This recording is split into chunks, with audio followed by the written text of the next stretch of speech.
Good day, I'm Stacey Ann Smith and this is your GIS News for Tuesday, January 21. Director of Tourism John Lynch is projecting more than 1 million airlift seats into Jamaica during the winter tourist season. Mr. Lynch made the projection while speaking at the recent 2014 Caribbean Travel Marketplace.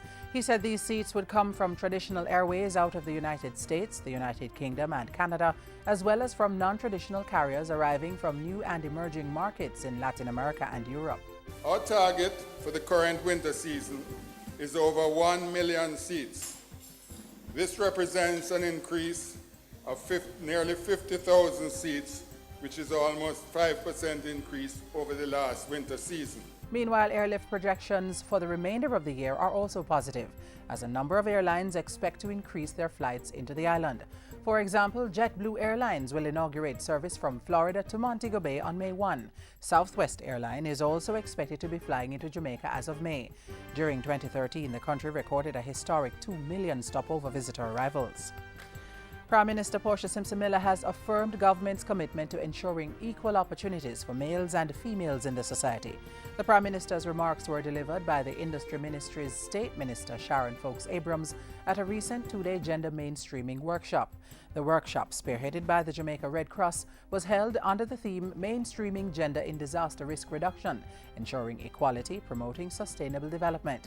In delivering the Prime Minister's remarks, Mrs. Folks Abrams said gender equality was critical, not just for human rights, democracy and freedom, but also for building the economy.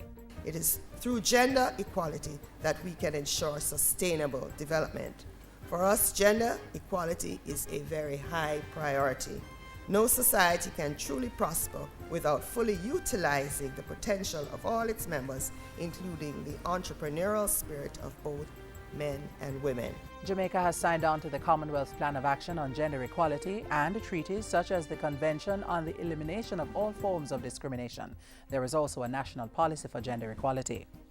The MARYMOUNT High School in St. Mary has benefited from a new chapel and 2 classrooms, courtesy of Food for the Poor. Speaking at the recent dedication and blessing of the new facilities, Education Minister Reverend Ronald Thwaites thanked the stakeholders who were instrumental in the building process. They decided that it was worthwhile, that they so check for you, that they would want to come and ensure that some of what they had earned by hard work was given with generosity of spirit so that you could have a better school environment. Minister Thwaites also expressed condolences to the school community following the sudden death of Abigail Hyman, a grade 9 student who died recently from a heart attack while at school. Several markets and arcades across Kingston and St. Andrew will be repaired this year, providing cleaner environments for vendors and shoppers. And in particular around the bathrooms and the garbage bays, because we want to make sure that we have a clean, safe and viable space for people to sell and to shop.